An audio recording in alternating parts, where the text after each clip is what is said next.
Buenas tardes. Bien, habíamos dicho que comenzábamos puntuales a las 3, son las 3:08. Vamos a comenzar ya mismo porque el doctor Cristian Asinelli dicta su conferencia y ahora a las 4 tiene una reunión en Palacio, creo, con el gobierno. Entonces, vamos a arrancar ahora para que no perdamos tiempo. Voy a hacer una muy breve presentación. Cristian Gonzalo Asinelli es argentino, tiene un doctorado en ciencia política de la Universidad Nacional General San Martín en la Argentina y tiene posgrados en economía urbana de la Universidad Torcuato Di Tella y de administración y políticas públicas en la Universidad de San Andrés. Ha sido becario internacional, becario Fulbright, ha trabajado con el Instituto Tecnológico de Estudios Regionales de Massachusetts y en pregrado es licenciado en Ciencia Política de la Pontificia Universidad Católica Argentina, Santa María de Buenos Aires, UCA.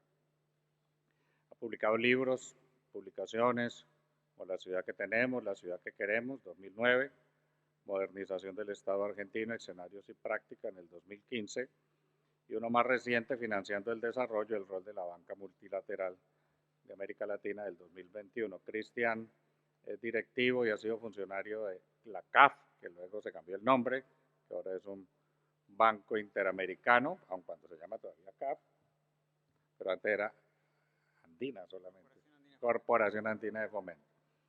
Es vicepresidente corporativo actualmente de programación estratégica de la CAF y ha ocupado otros cargos en este tipo de organismos, particularmente en los últimos años. En la CAF, Cristian ha colaborado con nosotros en varios eventos, lo conozco hace años, porque me lo presentó Vianor Cavalcanti, ha sido uno de los discípulos que ha trabajado con Vianor, que lamentablemente por temas de salud no nos pudo acompañar. Sin más, Cristian, tienes la palabra, vas a hacer una presentación en PowerPoint, vamos a tratar de que sea en media hora y luego hacemos una ronda sabiendo que a las 4 Cristian se tiene que retirar. Muchas gracias. Bueno, muchísimas gracias. Muy buenas tardes a todos, a todas. La verdad que es, como decía recién Guillermo, un placer poder estar aquí presente por tantos años, ¿no? de trabajo compartido.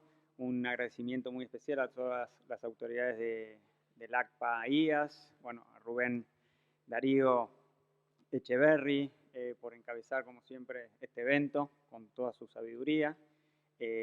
Al secretario ejecutivo, por ahí lo veo, también César Alfonso, a todas las autoridades de la Universidad de Chile, estar aquí en este lugar presente realmente es un privilegio. La rectora, Rosa Deves Alessandri, es la primera rectora mujer de esta institución y recuerdo con mucho cariño que una de sus primeras actividades fue recibirnos justo una delegación de CAF que vino a reuniones con el presidente de la República, etc. Y como rectora tuvimos la posibilidad de hacer una alianza estratégica con la universidad y estamos trabajando muchísimo, así que es un gusto estar aquí presente. Obviamente a Guillermo también, un gusto. Edgar, perdón, me equivoqué. Exacto, ahí está. Edgar, un gusto estar aquí también presente. Como decías, en el 2017 compartimos un evento justamente en Perú, en Lima, donde trabajamos varios temas bien interesantes. Bueno, a todos los conferencistas, a los panelistas, a todos los que se han tomado el tiempo para discutir de estos temas tan importantes. Hoy a la mañana, aquí en Chile también el presidente de la Nación habría un seminario sobre el Congreso, sobre el tema del futuro, el Congreso del Futuro, que lo hace el Senado aquí de Chile desde hace mucho tiempo, y se habló muchísimo de las cuestiones de democracia, representatividad y cómo, en particular, el tema de la inteligencia artificial podía ser una dinámica que ya es una realidad y que iba a afectar positiva y negativamente, ¿no? Teniendo en cuenta cuáles son sus beneficios y cuáles pueden llegar a ser sus problemas. Entonces, que hoy estemos también hablando específicamente de los temas de administración pública, democracia, gobernanza, creo que es muy, pero muy importante. Y aprovechando que estamos, como decía, aquí en esta sala, hace menos de un año, Chile, en este mismo lugar, hizo la ceremonia de retorno a la institución. Chile fue, como todos ustedes saben, como decían recién, antiguamente llamada CAF, Corporación Andina de Fomento, hoy Banco de Desarrollo de América Latina, pero Chile fue fundador de la institución, después con la dictadura militar en 1977 se fue de la institución, como de otras instituciones andinas, y retornó en democracia con una pequeña participación, pero el equipo del presidente Boric, el ministro de Finanzas Mario Marcel, y esa definición política hizo que hace un año atrás estuviéramos justamente en este mismo salón, en un acto que fue muy emotivo y que se va a recordar desde el punto de vista histórico, yo creo, en el futuro con mucha fuerza, porque fue el retorno de un fundador a la institución que había fundado, y fue también de alguna manera un impulso muy grande a la integración de América Latina y el Caribe. Ya después les voy a contar un poquitito más sobre CAF y el aporte que hacemos en las distintas áreas, y ahí van a ver muy claramente cómo el hecho de que Chile vuelva a ser parte, como ya lo es, como miembro pleno de esta institución, es un hecho histórico para la integración de América Latina y el Caribe. Y como decía recién Edgar, estoy muy contento de estar hoy aquí presente de manera presencial. Después de la pandemia, eso nos costó mucho, ¿no? Volver a encontrarnos, etcétera. Y estar acá discutiendo, intercambiando con todos ustedes, y me venía recién en la charla previa la participación de ese congreso que tuvimos en Lima en el 2017. Ahí hice una presentación, recuerdo, lo charlaba recién, sobre lo que era el estudio de mi tesis de doctorado, que la presenté rápidamente, así que después, en honor a esa participación, voy a hacerme un pequeño espacio para contar algunas de las reflexiones que llevamos ahí adelante. Y Luis Solari me recordaba en ese momento, cuando hicimos esta presentación, que sería bueno ver los resultados en alguna conferencia del ACPA, y bueno, como la vida a veces es circular, aquí estamos, y hoy voy a poder cumplir ese pedido de manera casual. Compartir este tipo de conferencia, esta sesión de conferencias magistrales es realmente un honor, y vuelvo a agradecer a todos los representantes de la organización por darme la posibilidad de tener este rato con ustedes. Sé que a la mañana estuvo Marta Lagos, que estuviste Edgar, que estuvo Javier Medina Vázquez, si no me equivoco. Viene ahora Javier. Después, viene después de mí, ¿verdad? Que va a estar Javier. Creo que han generado, como siempre hace el ACPA, un espacio de intercambio, de generación, de intercambio de ideas muy interesante, muy conectado con lo que se va a ver también en el día de mañana. Entonces, para esta exposición que me toca a mí, para organizarla un poquitito, y quizás no perderme en alguna de las filminas, voy a referirme un poco al trabajo, a la labor que las administraciones públicas de América Latina y el Caribe tuvieron que tomar con el advenimiento de la pandemia del COVID-19, y como hubiera sido muy difícil pasarla sin la vocación, sin el servicio de los funcionarios públicos. Muchas veces eso no es tenido en cuenta, pero estoy seguro de que muchos y muchas de los aquí presentes han tenido que pasar situaciones muy difíciles en la pandemia para sostener el servicio público, para sostener los distintos servicios de cada una de las actividades y de las prestaciones que daba el Estado. Después voy a hacer algún comentario sobre el tema de los gobiernos nacionales y cómo enfrentaron hacia el final de la pandemia, alguna referencia de los mecanismos, las herramientas que le permitieron a los países desarrollarse, ver el tema de la actividad y la actuación regional de la banca de desarrollo en su agenda de cooperación, un poco la situación de cada uno de los organismos frente a la emergencia y frente a lo que fue la pospandemia, que nos encuentra en este momento todavía trabajando para salir de ella de alguna manera, especialmente desde los distintos sectores del Estado. Después voy a integrar un poco la mirada de CAF sobre la región, nuestro origen como institución andina, como bien se hizo referencia acá, y cómo fue nuestra evolución, y cómo hoy somos un banco de 21 países de América Latina y el Caribe, ya somos una institución regional que sigue creciendo. Le comentaba a Edgar que de acá, hoy a la noche me voy a Honduras, que hace unos pocos meses comenzó a formar parte de la institución junto con El Salvador y con República Dominicana, y cómo la institución va creciendo a medida que distintos países van queriendo formar parte de la misma. Después sí voy a hacer alguna mención muy importante, creo yo, a el aporte específico que hace una institución, un banco de desarrollo como CAF, en cuestiones que tienen que ver con la democracia, con la gobernabilidad, con la gestión pública, con el liderazgo de los funcionarios, tareas que se desarrollan desde el ACPA y desde otras instituciones y las universidades que forman parte de esta red tan importante. Algunos hitos importantes también que tienen que ver con la transformación digital, con la alianza con organismos internacionales, clave para poder generar coordinación a efectos de generar mejores infraestructuras para los países, que es el core de lo que nosotros hacemos.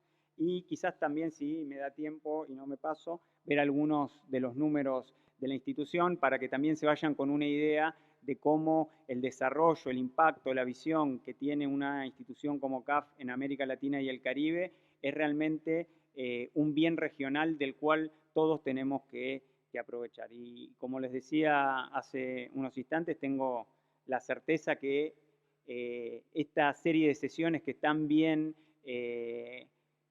diseñaron y organizaron va a ser muy, pero muy importante por dos cuestiones. Primero, como les decía, porque habrán charlado a la mañana sobre el tema de elecciones, sobre el tema de la democracia, los aportes que va a hacer ahora en la próxima presentación, y después todos los análisis que van a hacer de capacidades, del rol de la administración pública, de las políticas públicas, de la innovación que van a ver mañana. Eso va a ser una suerte de amalgama para un segundo objetivo que no está especificado quizás en el programa que todos tenemos, pero que es clave y que es el espacio de intercambio entre los conferencistas, los participantes, todas aquellas personas que están interesadas por estos temas y que claramente es un valor agregado de esta red tan importante que es la ACPA y que aglutina a tantas personas interesantes, tantas personas estudiosas de estos temas del Estado, de la administración, etcétera, y que siempre están a la vanguardia y en la frontera del conocimiento. Así que este espacio de representatividad nos ayuda a generar redes y que esas redes a la vez nos conectan y nos permiten conectarnos para después, de una u otra manera, ayudarnos mutuamente, ¿no? Y creo que esta es una de las misiones principales que tiene esta institución. Rápidamente voy a abrir el espacio, quizás haciendo una reflexión a los marcos, las capacidades que tuvieron las administraciones públicas en el contexto previo al surgimiento de la pandemia del COVID-19, y América Latina y el Caribe, como todos nosotros sabemos, es una región muy desigual. El 50% más pobre solamente accede al 10% de los ingresos, y sucede de manera inversa, que el 10% más rico se lleva más del 55%. Tenemos muchos reportes de nuestra organización en temas de economía y desarrollo, en particular el que hicimos en el año 2022 sobre inequidades que se transmiten de generación en generación y que una vez que suceden es muy difícil volver atrás, por eso la importancia del trabajo del Estado, no solamente en las áreas de educación, sino también las de planificación y cómo se ejecuta el gasto de los distintos organismos. Entonces, en ese contexto, los gobiernos desempeñan roles muy, pero muy importantes. En cuestión de acceso a la información, generación de oportunidades, servicios públicos básicos, en la distribución, el ingreso, en la promoción de reformas estructurales, en el desarrollo social, en el desarrollo económico, etcétera. Pero las coyunturas globales también son muy desafiantes. Y los gobiernos de América Latina y el Caribe eso lo saben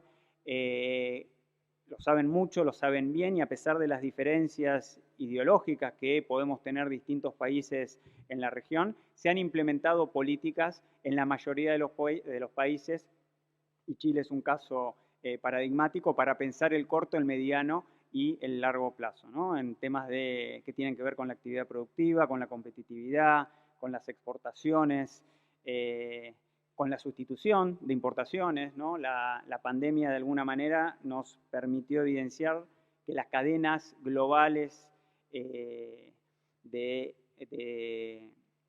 trabajo para poder coordinar distintas actividades estaban muy, pero muy desarrolladas en otros continentes, y el caso paradigmático fue el de las vacunas. No teníamos desarrollado una cadena de producción regional que nos permitiera rápidamente atender, si bien sí teníamos las capacidades técnicas en países como Argentina, Colombia, Brasil, México, de laboratorios, no estaban integradas de manera de poder rápidamente actuar ante esa situación, y eso claramente es un trabajo que hay que estudiar, y hoy eso se está haciendo. Pero luego del 2020, cuando los gobiernos tuvieron que hacer frente al COVID, recuerdo que inmediatamente el ACPA creó un grupo de trabajo para empezar a charlar y entender qué estaba pasando en cada uno de los países, pasarnos información, etcétera. Ese grupo hoy sigue con otras actividades, pero en ese momento tuvo la iniciativa de manera muy, pero muy rápida de poder hacer un intercambio para que todos pudiéramos tener idea de qué pasaba en los otros países, cuáles eran las decisiones que se estaban tomando, cuáles eran los caminos que cada uno de los países tomaban ante una situación que fue incierta para todos. En ese momento recuerdo que me tocó trabajar en el gobierno, y la verdad que gobernar en pandemia es una situación, y fue una situación muy, pero muy complicada, ¿no? Todo lo que era el personal esencial, que le llamaban en ese momento, que salíamos y teníamos la oportunidad de quizás no estar dentro de nuestros hogares, ir a los distintos lugares de trabajo, las calles vacías, lo que a mí me tomaba generalmente llegar de la oficina a la Casa Rosada, que en ese momento me tocó trabajar ahí, que eran unos 40 minutos, lo hacíamos en 10 minutos como mucho, ¿no? Y hoy, después de eso, en otro momento, hoy estaríamos probablemente todos alejados, con barbijos, etcétera, ya ni nos acordamos, pero fue un momento muy, pero muy complicado, ¿no? Y los gobiernos tuvieron que aprender de la noche a la mañana en temas de aislamiento, en temas de asistencia médica, internación, vacunación masiva de la población, readecuación de todas las modalidades de las dinámicas laborales en el sector público en particular. Y de nuevo, hago hincapié en este comentario que hacía al principio: si no hubiera sido, y de eso estoy convencido, sin la vocación de servicio de muchos funcionarios y funcionarias de la administración pública, no se podrían haber llevado adelante cuestiones básicas de la sociedad, como desde pagar jubilaciones, ayudar y cooperar con las pequeñas y medianas empresas que estaban teniendo problemas para subsistir, todo lo que yo llamo a los héroes, ¿no?, de ese momento, que fueron los médicos, los enfermeros, que enfrentaron la pandemia muchas veces sin saber lo que estaban enfrentando.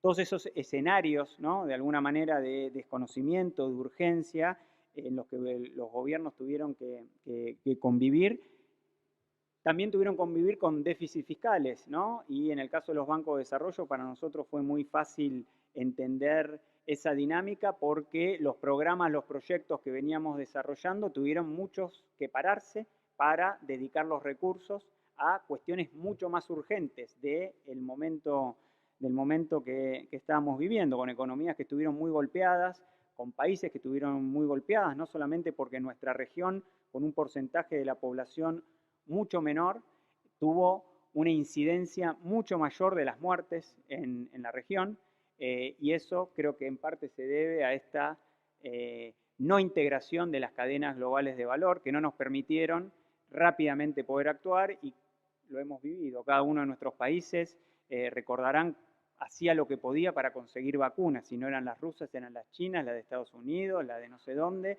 Y eso fue un momento creo que muy complicado de la historia de la humanidad.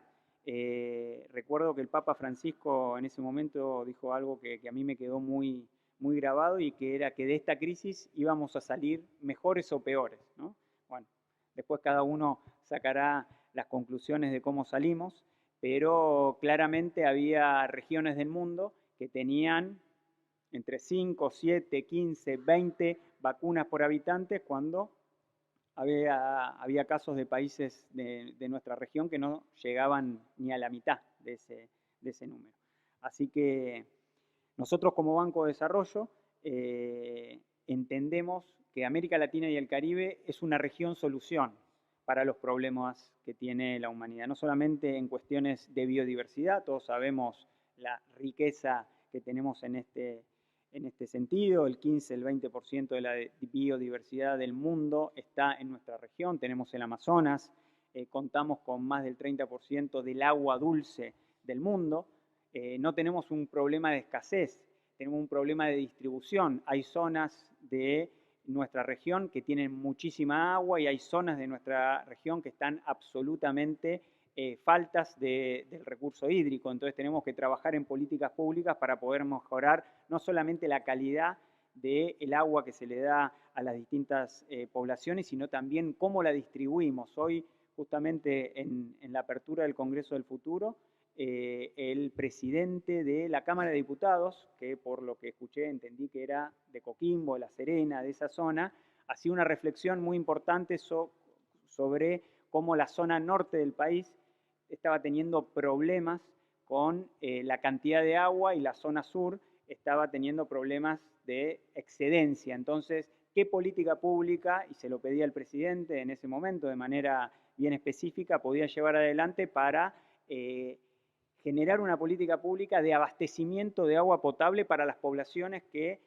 hoy tienen los embalses con agua, decía, para 9 meses, nada más? Si no, se dan las lluvias necesarias para poder resolver esta. Pero de nuevo, la región tiene el 30% del agua del mundo, y eso es un dato que nos tiene que interpelar para ver cómo podemos generar estos espacios desde la política pública, desde el Estado, desde las administraciones, para poder distribuirla mucho mejor.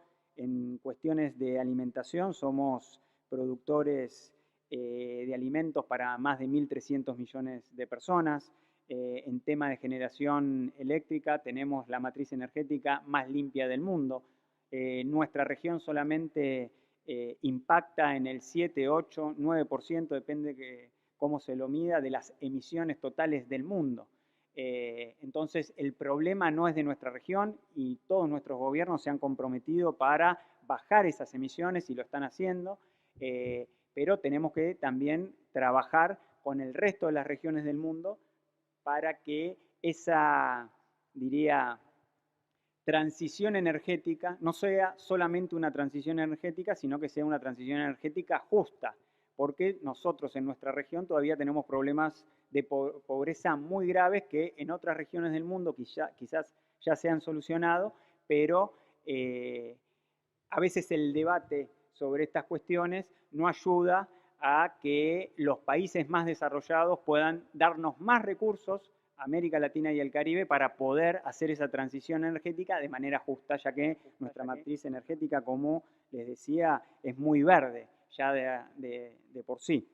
Entonces nosotros como organismo multilateral trabajamos también para proyectar la voz de América Latina y el Caribe en ese concierto internacional, y justamente el rol de los organismos multilaterales de crédito creo que tomó una relevancia muy importante en el marco global de esa situación.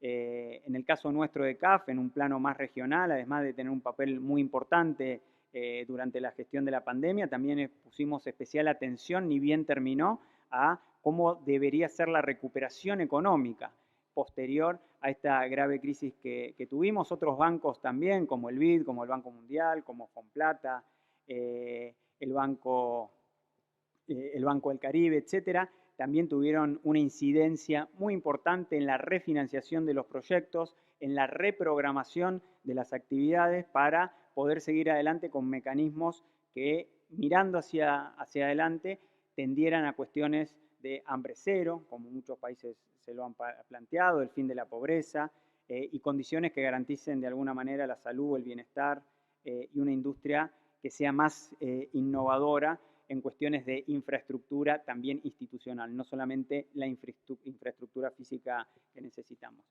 Y quizás acá rápidamente, hablando del tema que les comenté al principio en la conferencia anterior del ACPA, hice esta presentación sobre el comportamiento de los bancos de desarrollo en la región, un estudio que me llevó a estudiar entre 1993 y 2013 en América del Sur el comportamiento de los bancos de desarrollo, 3 en particular, BID, Banco Mundial y CAF, porque eran los que actuaban de manera directa en la región.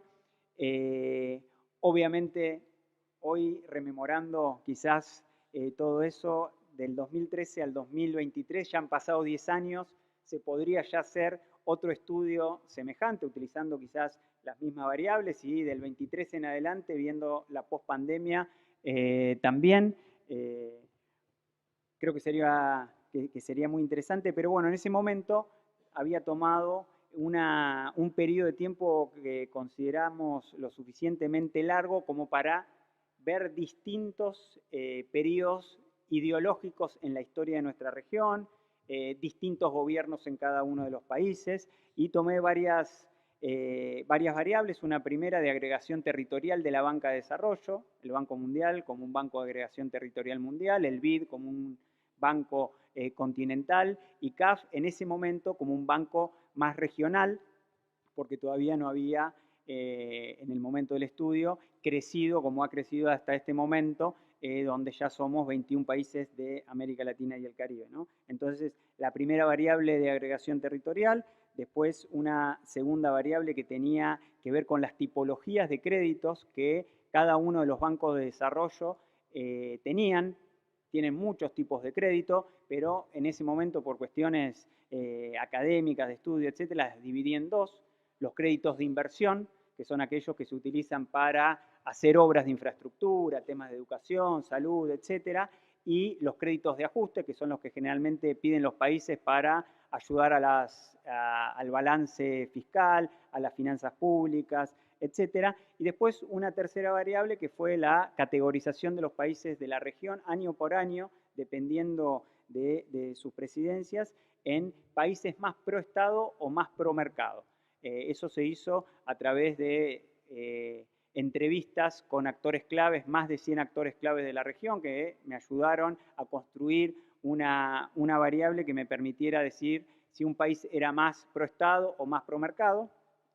Y eso generó toda una matriz muy interesante, donde en primera instancia pensábamos que los países que eran más pro Estado iban a tener una tendencia a tomar más créditos de la banca de desarrollo de inversión, que los países que eran más pro mercado iban a tener una tendencia a tomar créditos de ajuste, que desde el punto de vista de la agregación territorial, mientras más grande el organismo, iba a tener también una tendencia a preferir créditos de ajuste sobre los de inversión, mientras más chico, el caso de CAF, créditos de inversión sobre los de ajuste, y que íbamos a tener una categoría de equilibrio, que era el Banco Interamericano de Desarrollo. Ahí les presento rápidamente la matriz, que dio casi perfectamente en lo que había sido la hipótesis, y efectivamente aquellos países que eran más pro Estado tenían tendencia a utilizar de los bancos de desarrollo la tipología de créditos de inversión, mientras que los bancos que eran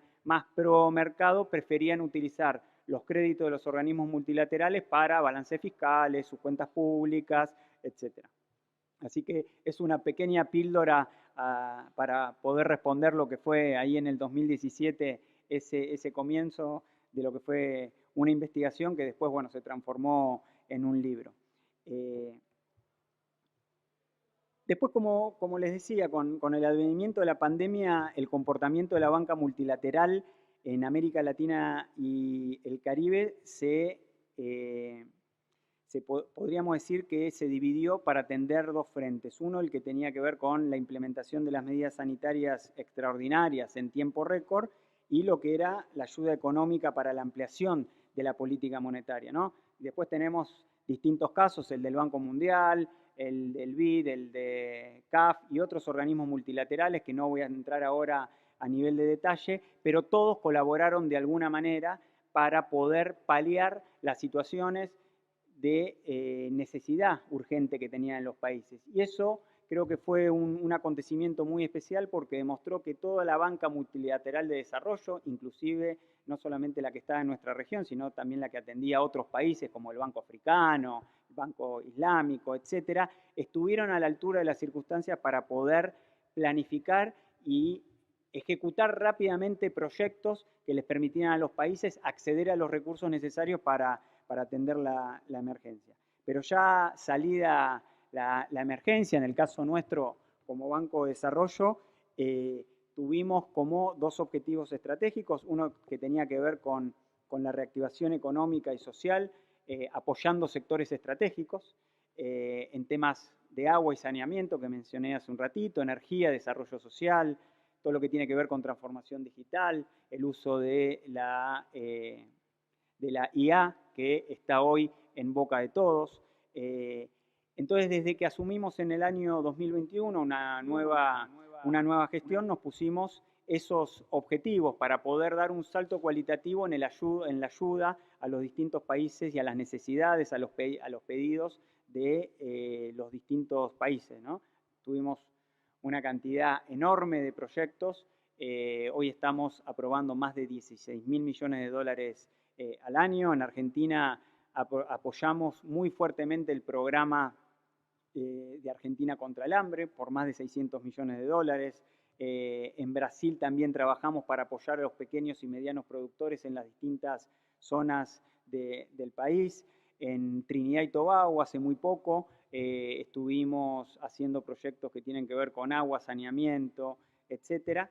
Y bueno, y a medida que vamos avanzando en nuestros directorios, estamos aprobando proyectos que le cambian de verdad la vida a la gente. Y hoy somos un banco, como les decía al principio, que pasó de ser una corporación andina de fomento con los países andinos que la fundaron a ser una institución de 21 países de América Latina y el Caribe, que a lo largo de estos años ha sufrido una transformación muy positiva y se ha convertido en un bien regional, de lo que los latinoamericanos y los caribeños debemos sentirnos muy, pero muy orgullosos, porque es una experiencia de integración regional que es muy exitosa, que pasados los años claramente ha tenido un crecimiento y sigue creciendo. Hoy tenemos pedidos por más de 8 países del Caribe para formar parte de la institución.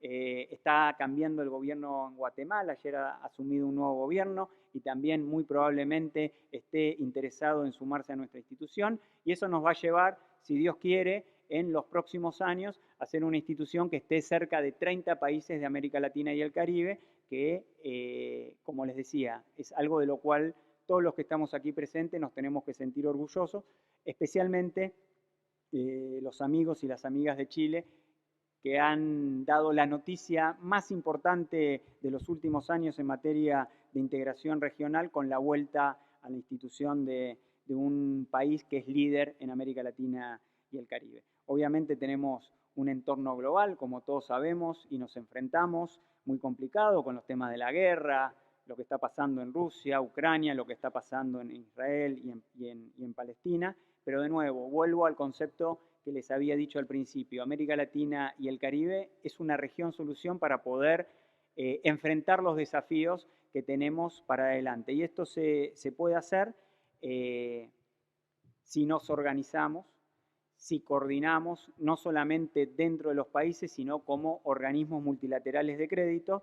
Y en nuestro caso particular, esta foto que están viendo de este periódico del año 1968, si no me equivoco, es cuando se fundó la institución. En 1970 empezó con sus actividades, pero 54 años después, y esto, como había una filmina previamente, creo que vale la pena recalcarlo, porque de nuevo nos muestra que los latinoamericanos, si queremos, podemos fortalecer nuestras instituciones y hacerlas exitosas, y hacerlas de alguna manera un modelo también para exportarla a otras regiones del mundo. Muchos bancos que se han formado en los últimos años, como el NDB, han visto la estructura, la gobernanza de instituciones como CAF para poder mejorar su gobernanza y hacer de la misma algo que sea mucho más ágil, mucho más efectivo, mucho más rápido a la hora de poder llevar adelante los distintos objetivos que tienen los países, ¿no?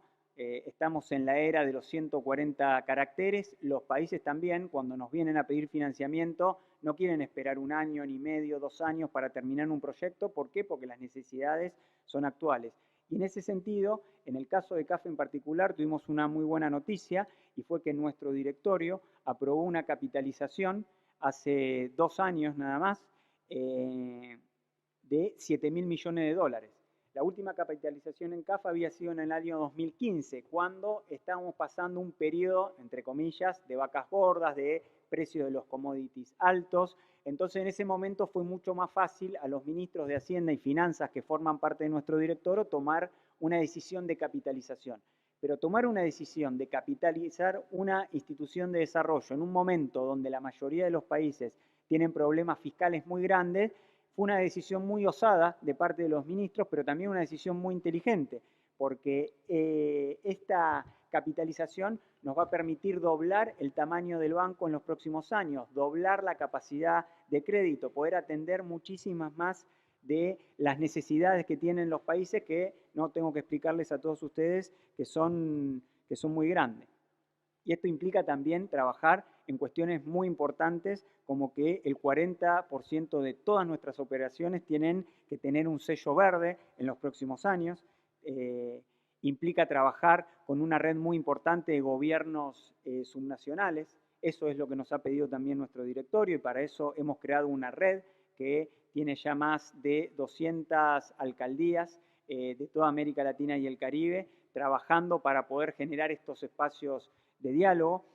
Hace un año nada más estuvimos aquí en Puerto Varas lanzando esa red aquí en Chile, una red que año a año y mes a mes se va amplificando y está generando espacios no solamente de diálogo e intercambio entre las distintas alcaldías de toda nuestra región, sino también espacios para poder generar proyectos concretos a nivel subnacional, a nivel de aquellos espacios que son las alcaldías, las intendencias, según el país en el que estemos, donde los gobernantes, los líderes, son los que están más cerca del día a día de las necesidades de la gente, ¿no? Entonces, esos planes de acciones también nos llevaron a que hace muy poquito, en diciembre, firmáramos un convenio con Meta para poder, a través de chatbot, de habilidades digitales, de introducción de inteligencia artificial y realidad virtual, poder realizar y utilizar todas estas herramientas para que las alcaldías de toda la región, y en particular las de Chile, pudieran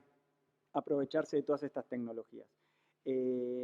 Bueno, con esos objetivos que les mencionaba de ser el Banco Verde de América Latina, el Banco de la Reactivación, hay muchos ejemplos, traje algunos así muy rápido. En Argentina, en temas de eficiencia energética, energía, estamos financiando el gasoducto Néstor Kirchner con más de 600 millones de dólares de inversión, que le va a permitir a la Argentina poder conectar todo el gas de Vaca Muerta con el norte del país, y de esta manera, a través de Bolivia, también poder exportar gas a Brasil, en un tema que para nosotros es muy importante, porque esto es integración energética de nuestra región, utilizando los recursos que pueden ser más baratos en una región para ayudar el crecimiento económico y bajar la pobreza en otras partes de la región.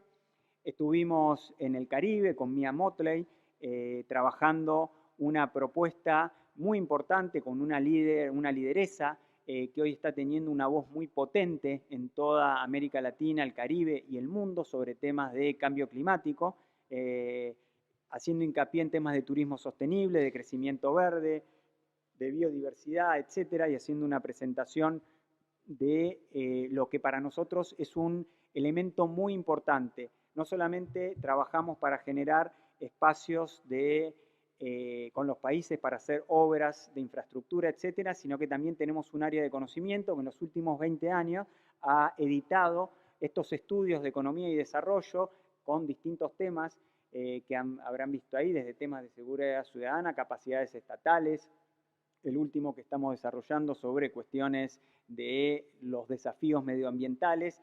Los que vamos a hacer en el futuro tienen que ver con transición energética justa, con gobiernos subnacionales. Pero ¿por qué traía esto? Porque es claramente un espacio donde también el conocimiento nos ayuda a retroalimentarse con los distintos programas, con las distintas ideas que tienen los proyectos y tratar de ir saltando todo el tiempo la frontera del conocimiento para mejorar los proyectos que después le tienen que cambiar la vida a la gente. Entonces, el rol del conocimiento en una institución de desarrollo también es muy importante. Después, bueno, proyectos también muy importantes en Bahía, ahí se ve creo una imagen de un puente en El Salvador, pero quería hacer quizás hincapié antes de terminar en temas específicos que nuestra institución realiza a la hora de trabajar en la región, en lo que nosotros llamamos también la infraestructura institucional.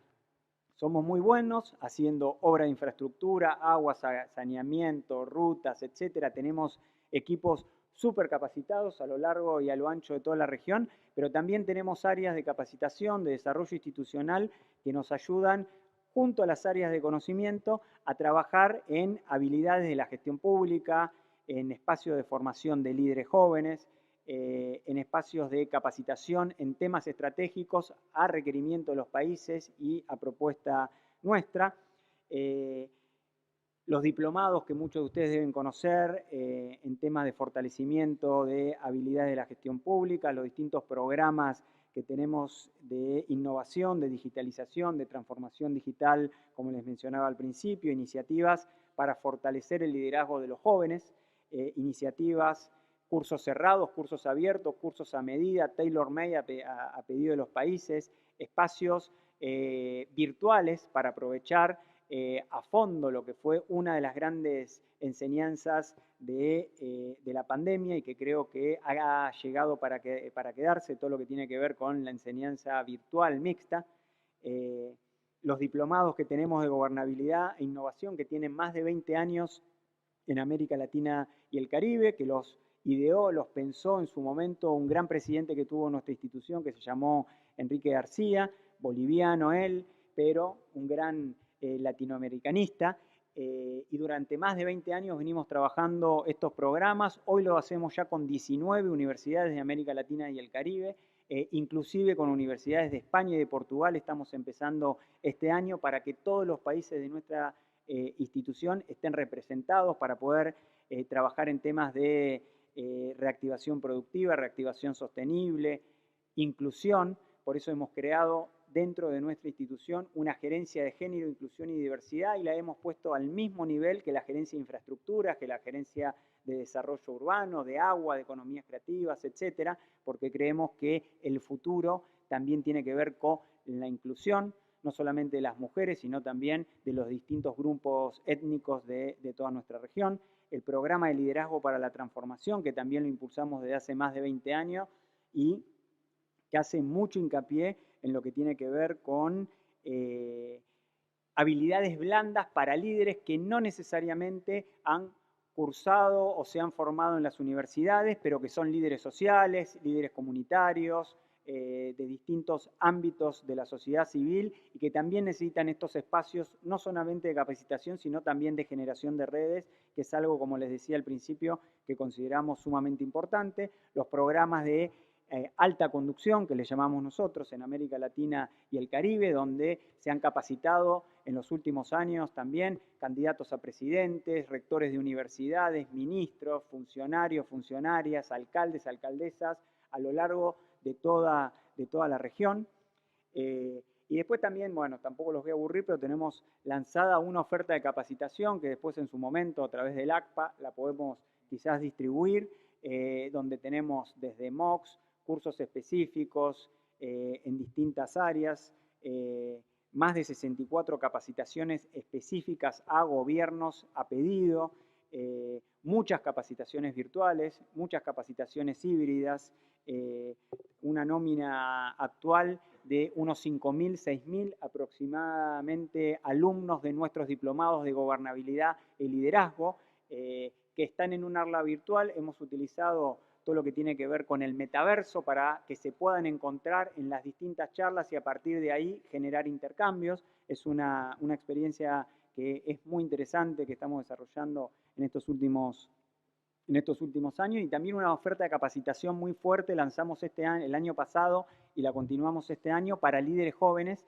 también en cuestiones de género, de diversidad, en encuentros regionales para que le den actividades blandas que los ayuden a mejorar su capacidad de diálogo entre las distintas generaciones, ¿no?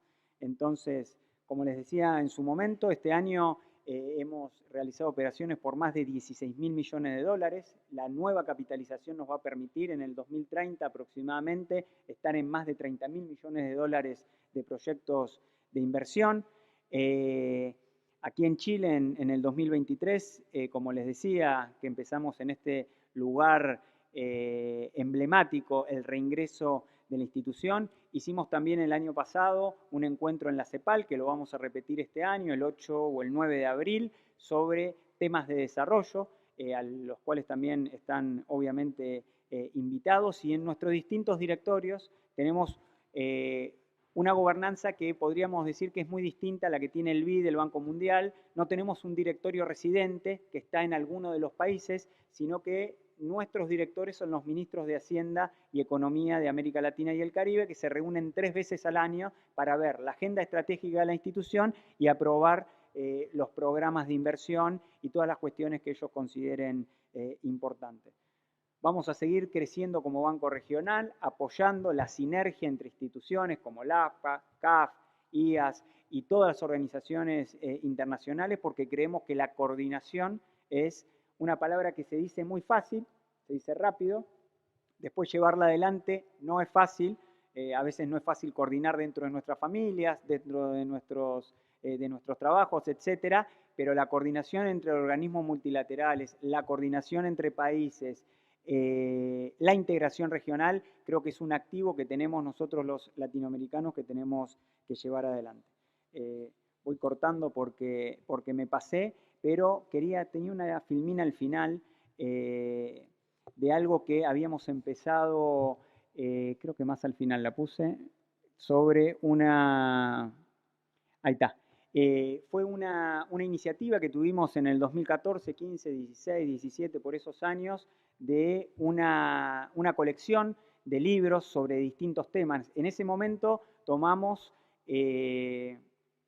autores que no habían sido traducidos al castellano. ¿Por qué? Porque veíamos en nuestros diplomados de gobernabilidad y liderazgo que muchas veces nuestros estudiantes no podían acceder a la información simplemente porque no tenían conocimiento del idioma inglés. Entonces hicimos esta serie bien interesante de economía política, capacidades estatales, seguridad, bueno, un montón de temas que están viendo ahí.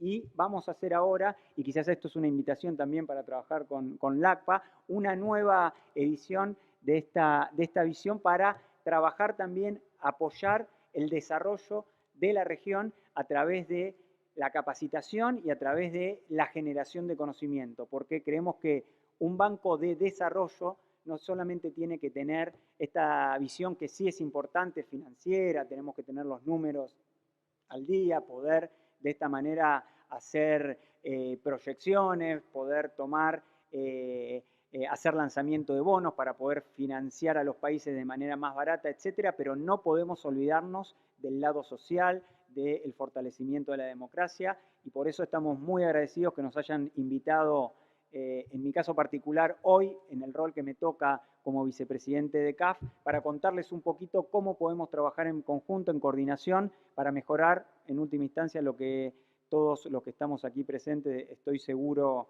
que quizás parezca naif, pero creo que es una realidad, la calidad de vida de miles y millones de latinoamericanos y latinoamericanas de toda nuestra región. Así que dejo por acá, mil perdones por extenderme. Muchas gracias, Cristian.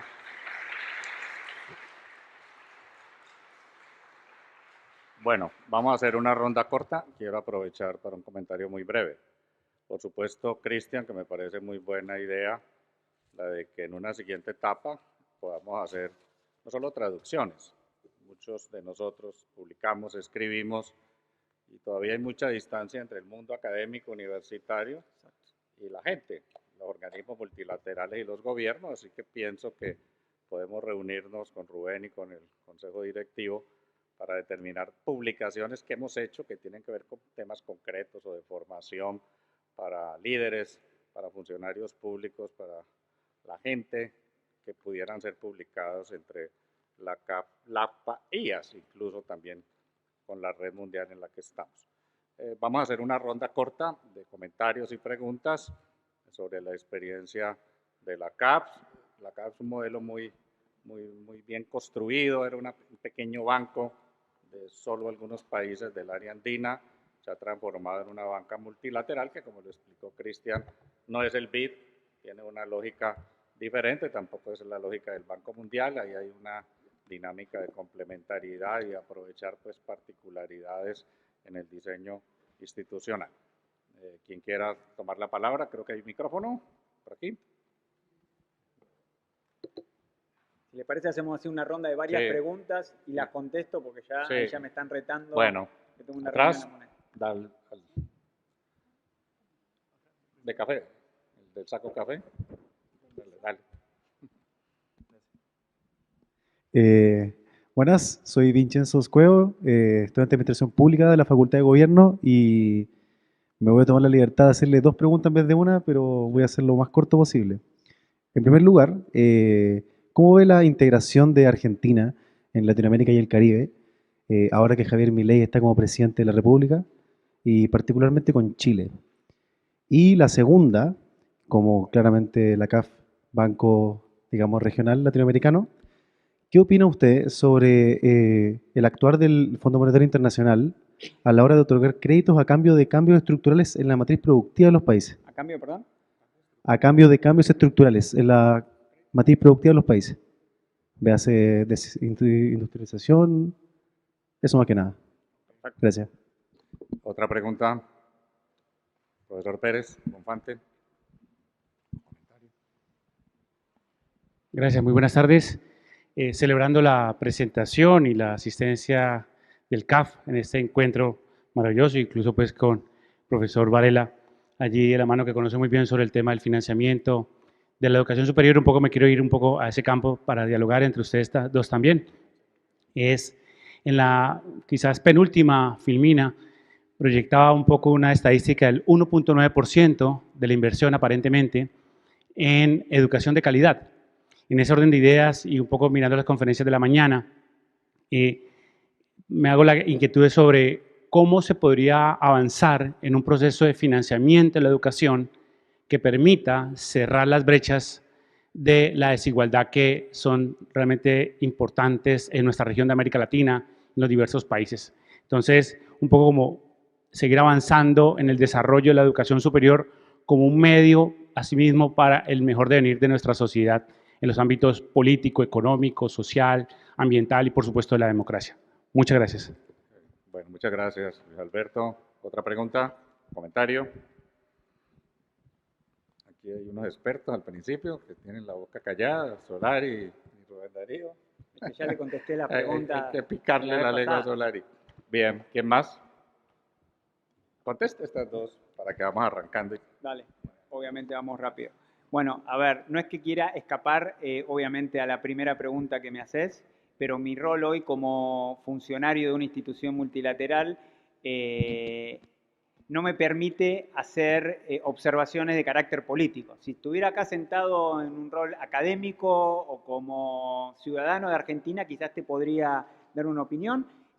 Tuvimos ya reuniones con el equipo de gobierno de Argentina, con el ministro de Economía, ya hemos empezado a trabajar en una hoja de ruta del trabajo que quieren realizar, están empezando a dar sus primeros pasos, nosotros tenemos una expectativa positiva y en mi caso particular como argentino, de que Argentina siga trabajando por la integración regional, así que, digo, si querés después en privado te puedo decir mi opinión, pero de manera pública, la verdad que no es mi rol hacer apreciaciones políticas sobre lo que hace o deja de hacer un país.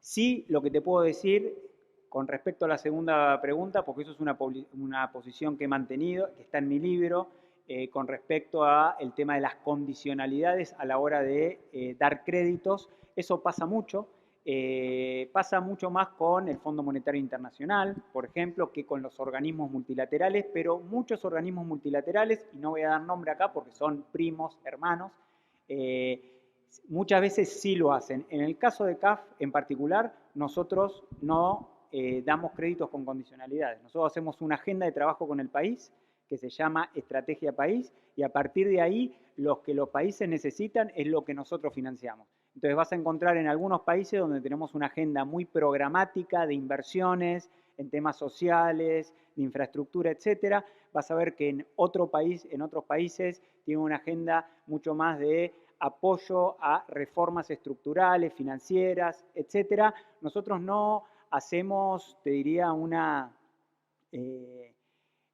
calificación de lo que necesitan los países. O le decimos, ustedes tienen que hacer esto, ustedes tienen que dejar de hacer esto.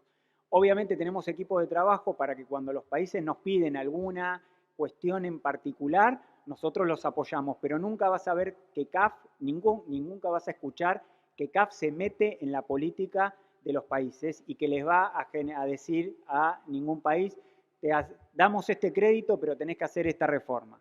Eso no pasó y no va a pasar nunca, por lo menos mientras yo esté como vicepresidente del banco, y te diría, está en el convenio constitutivo, así que eso tampoco debería pasar. Y conectada con la pregunta que hacía sobre financiamiento de educación, nosotros estamos muy comprometidos con el cierre de brechas en todas las áreas, ¿no? En infraestructura universitaria, en todo lo que tiene que ver con infraestructura escolar, etcétera, con el mejoramiento de la calidad educativa, pero también nuestra agenda de trabajo con cada uno de los países tiene que ver con las necesidades que ellos quieren trabajar como institución. Ustedes imagínense el siguiente número.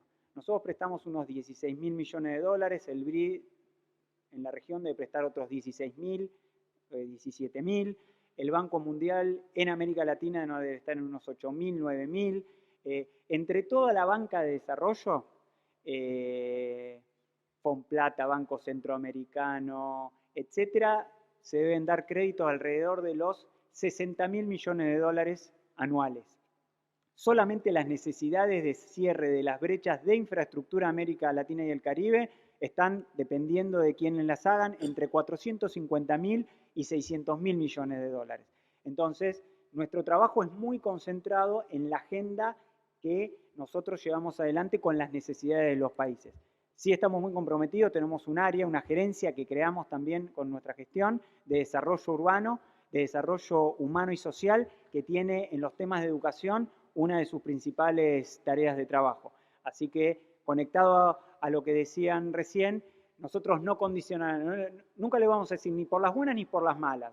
Te damos este crédito y haces esta reforma estructural, o no te vamos a dar plata si no haces créditos de educación. O sea, sí tratamos de que haya crédito y tenemos una cartera en Argentina, estamos trabajando acá en Chile, en Uruguay, en Colombia, bueno, en distintos países, pero nunca con una visión de imposición, sino con una visión de coordinación y complementariedad. Gracias, Cristian. ¿Alguna otra pregunta? Luis, ¿quieres decir algo? ¿No? Micrófono, por favor, al profesor Solari. Está apoyando el rector Varela acá. Lo que pasa es que hay una suerte de, bueno, como está tanto el informe de IDEA 2023 sobre la democracia en el mundo como el Latinobarómetro del año pasado, hablan ya desembosadamente de recesión democrática en América Latina. Si tienes recesión democrática en América Latina, significa que las políticas públicas no son durables y son febles.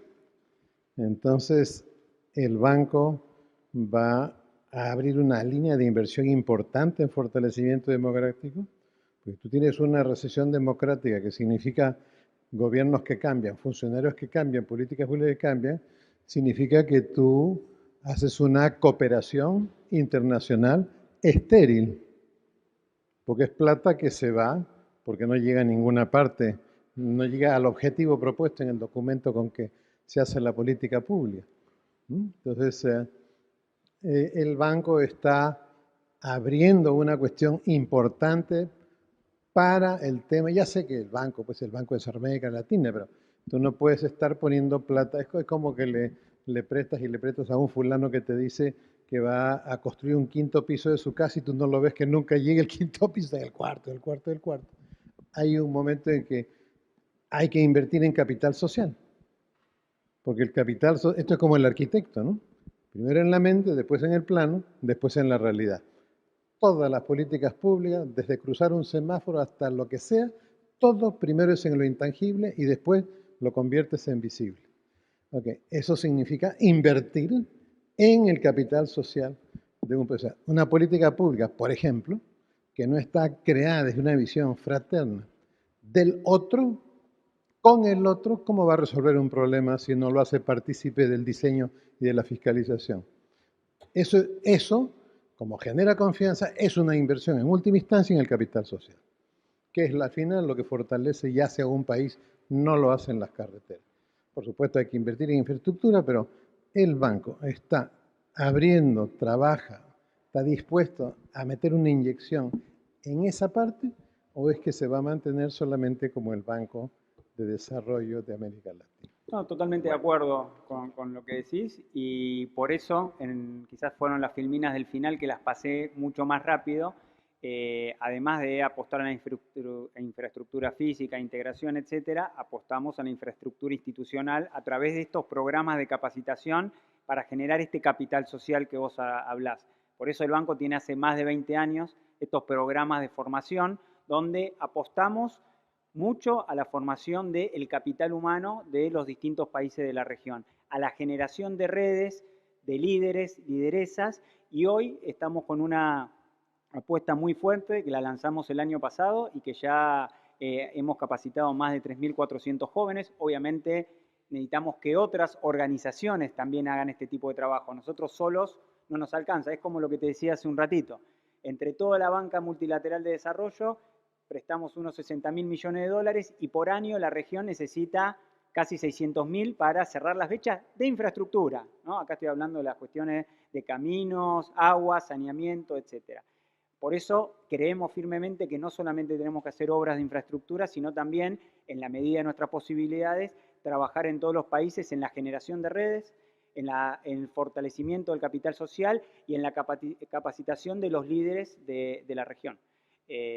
Así que sí, estoy completamente de acuerdo. Bueno, muchas gracias a Cristian, sé que él se tiene que retirar. Cristian ha sido de la casa, recuerdo mucho todas las reuniones virtuales que en la pandemia hicimos, como tú lo afirmas, haciendo el seguimiento de estudios nacionales, que nos sirvió muchísimo para retroalimentar políticas públicas en cada uno de los países. Muchas gracias, Cristian. No, muchas gracias.